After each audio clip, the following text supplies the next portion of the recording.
Hey Counter Slammers, coming at you again with yet another model review. We're in the middle of recording another game, so hopefully we'll have that next episode to you guys a little sooner than we thought. But I want to show you guys some new models that I recently got in the mail 2 days ago, which are my Bane Riders.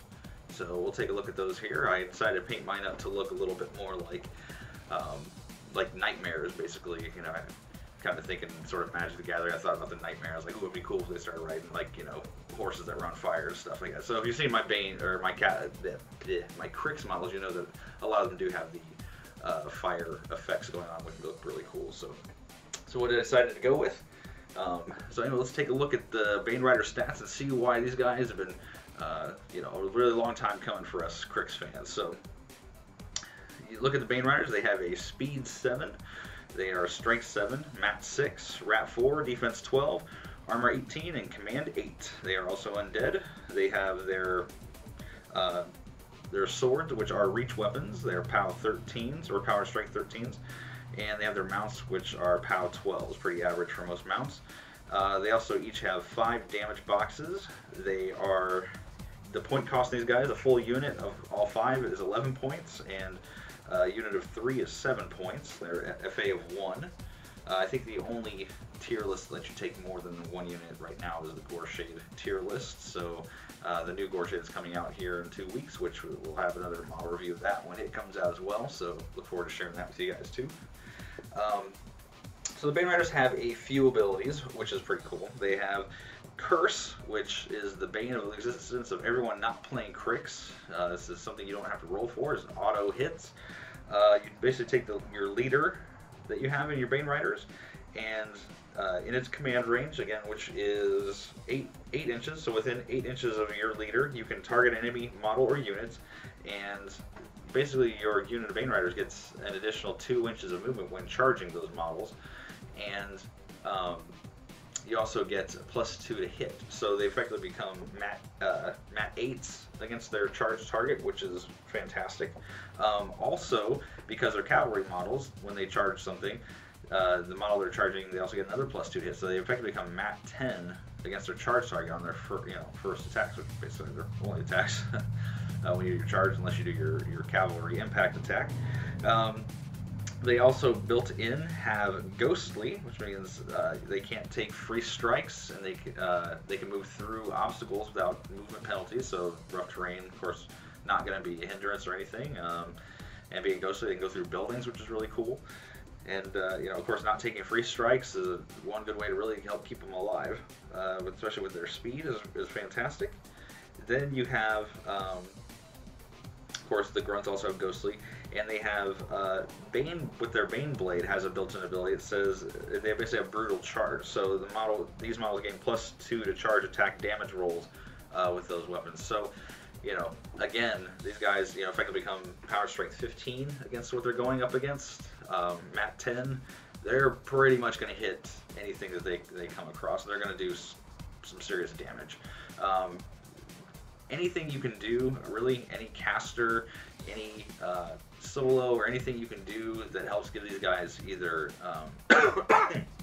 either a benefit to their hit or to damage, or they get, you know, anything that can increase these guys' survivability is going to make these things just monsters on the field. I really look forward to playing these guys on the field here really soon. You know, get a chance to play these guys. Man, you know, I think about running these guys with like P Scar on their feet turn, with, you know, her spell up, it gives them extra dice to hit.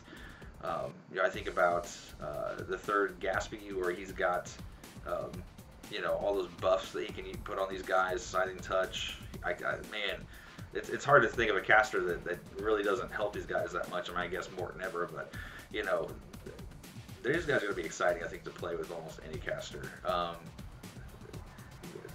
Just what these guys bring to the table. And on top of that, really, these are kind of the first releases for Crix that we've really gotten in the past, you know, over a year and a half. I mean, we did get the Scarlet Commander, but for a 1-point unit attachment, you know, for a couple of units that, you know, we, you know, may or may not break those guys anyway.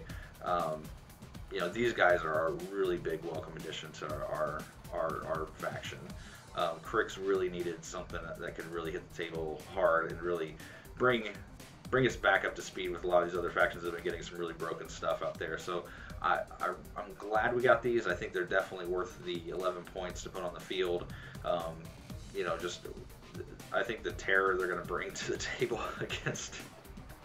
I'm thinking about even just the Counter Slam crew. You know, I think about playing against Jeremy and Jason with these guys, and they're just going to be Jose's going to throw a hissy fit when he plays against these guys. But they're fantastic models. They're beautiful models. I know. Listen, I know one thing too. A lot of people have been having when they first got these guys, they were really hard to put together.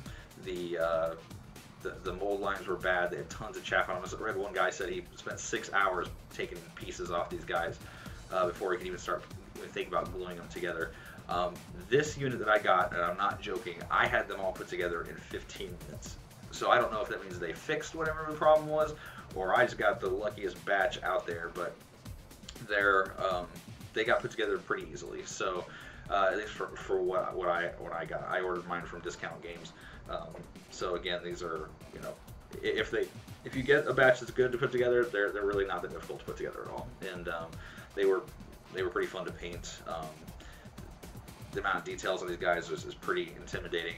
They got a lot of detail on them, so they kind of match the Banes. Kind of match my Bane Knights other Bane Knights that I have. But you know, so these again, I'm really excited to play these guys. If you've been playing them, because I know they've been out for a couple months for people who've been to different cons, feel free to leave in the comments below what synergies you run with them, which casters you'd like to run them with, and I guess what makes these guys ridiculous in your lists. I know they're not game breaking. They're not like, you know, E-Gaspy, but they are. I think they are going to bring a really solid punch. You know, that we really needed for Cricks for a while. So, like I said, I'm pretty excited about using them. I hope you guys are too. I look forward to seeing them on the table. We're definitely going to try and get them into one of the next games we get recorded for Cricks Online. Maybe I'll take him against Jeremy, and you guys can hear his wails and cries of despair from, you know, here. So we'll give that a go and see what he thinks about that. So anyway, I hope you guys enjoy this. Like again, please feel free to take a look at these guys and you know, let us know how you do with them. Let us know what you guys think is so fun about them. And we'll see you guys on the next episode of Counter Slam.